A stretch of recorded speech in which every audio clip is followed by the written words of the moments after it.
The 10-minute talent rant is live. I'm James Hornick, joined by Jeff Smith, and we are on the clock. The 10-minute talent rant is our ongoing series where we break down things that are broken in the talent acquisition and hiring space, maybe even pitch a solution or two. Before we dig in, all our content can be found on talentinsights.hirewall.com.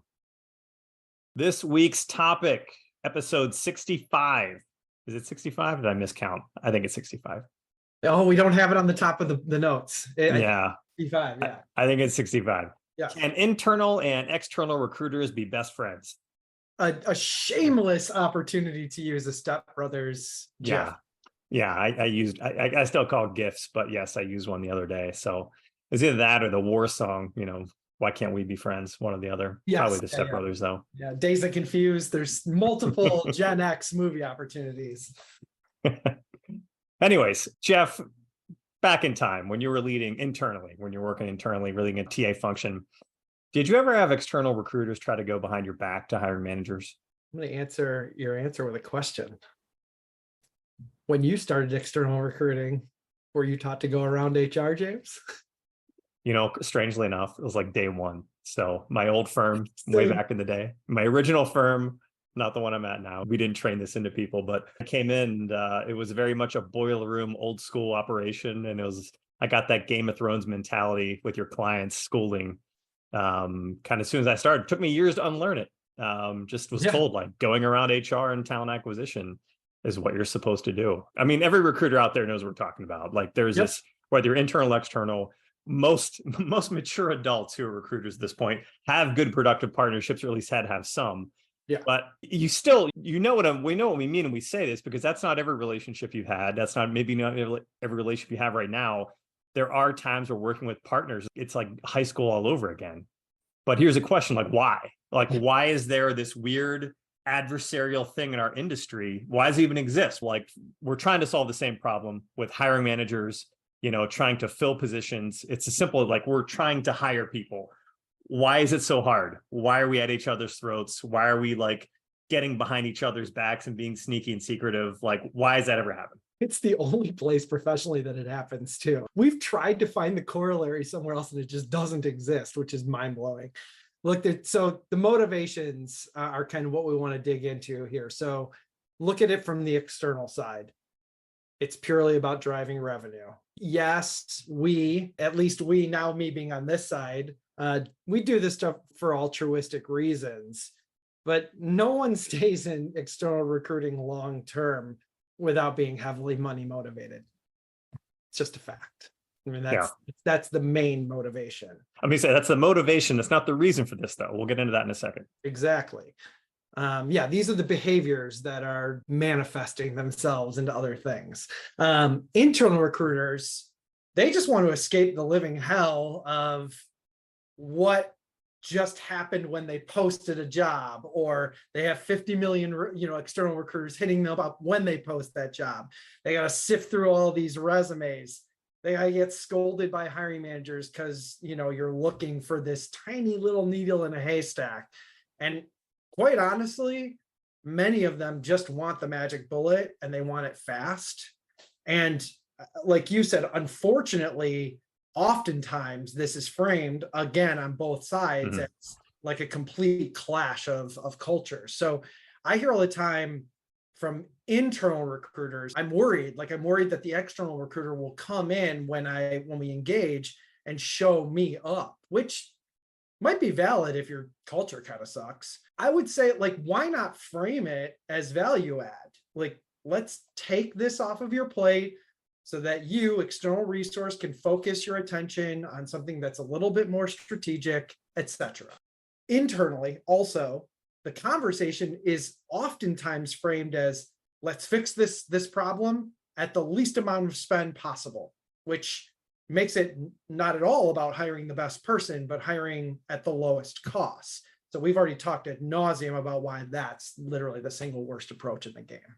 Yeah, and just backing this up, if you're not convinced, like let's make some examples of like other aspects of life. I mean, adversarial business partnerships are not just unhealthy; they're insane. I think we should be able to agree on that. Like Jeff, you're getting your kitchen redone. I heard you talk to the gentleman before we got on here, ask him to keep the noise down for a minute. Yeah. It's like, do you ever sit there like, I hate this electrician, I'm going to rewire this kitchen myself? No, because your boss, your wife, already made the decision to like spend cash on the renovation. Like, you're not saving anything. You're not going to do a better job by backing into it yourself. I mean, yeah, true story. When I used to live behind you, literally, I did try and rewire a floodlight once and almost blew myself up. That's not lying. I full bore electrocuted myself. I don't want to do that again.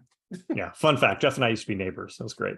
Yeah. Anyways, but let's go back to office dork circles. So like, if you're a lawyer, if you're a marketer and your counterpart from like your partner firm, whether it's like internally, externally, it doesn't really matter. You're working on a joint project together and suddenly like, are you ever like, F this, I'm doing this work too, with the exact same tasks to present to the same stakeholders, to angle behind someone's back? Like, never happens.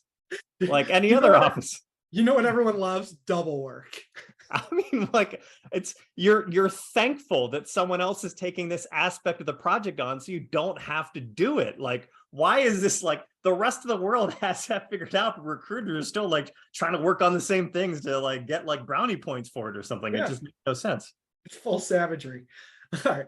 Look at it from the internal side. Perspective time. Like we talked about the motivators, but here's the perspective. A little bit of empathy for all y'all internal recruiters, corporate recruiters. I having been one in a previous life. We get it. No one wants to look bad in front of your boss. I get that, and we get that using an external recruiter to make a fill you didn't make is it comes at a price. Like there is a price there, and maybe your boss or the CFO kind of walks away scratching their head. But here's the thing. That's not your fault, Mr. or Mrs. Internal Recruiter. That's literally leadership's fault. Yeah. So why do they have you working on the same search when they've gone out and are willingly open to spending tens of thousands of dollars on a fill? Yeah. If it's insanely hard, why are you working on it at the same time versus doing something more productive? This is exactly why I'm not plumbing in my kitchen, because I've got this to do. I've got a rant to do with you, right? Yeah. Well, you're doing electrical work first. Now you're doing plumbing, but yeah, you might as well do the whole thing. I get to bitch on live streams, right? I mean, leadership does have to know how to strategically use their sources. Sometimes demand outweighs what a recruiting team can handle. And in those instances, spending that money well with an external partner makes everyone look like a genius. Number one. Yeah. All right. I'm going to ask you, do you have more in the tank there? Can you go on the external side? Big breath. Okay. External side.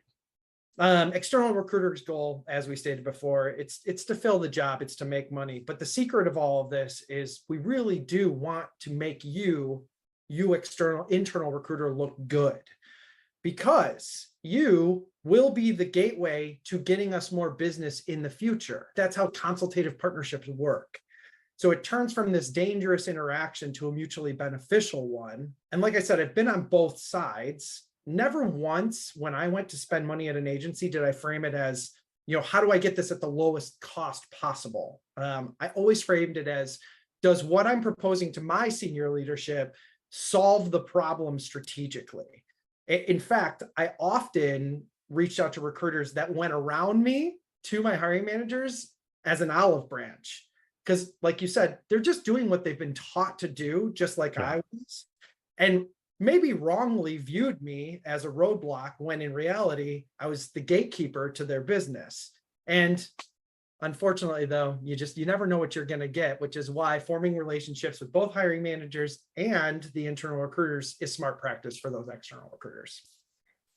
Now, here's the thing. When we started writing the notes for this one, because this is a topic that's been driving me crazy for a long time. Like, I just don't get why is there, because you see it's in real life. It's on the internet, on LinkedIn, on Twitter. There's this weird dichotomy where like, there's kind of a different sides. And I was like, okay, why is this happening though? Okay. What's the core reason behind it? And I swear this wasn't the intention, but the trigger that actually allows this to happen is just that, like, if you're asking someone to work on something potentially for free without paying them because you're going to compete against them on it, like that's the reason. The entire contingent business model is the reason why this happens.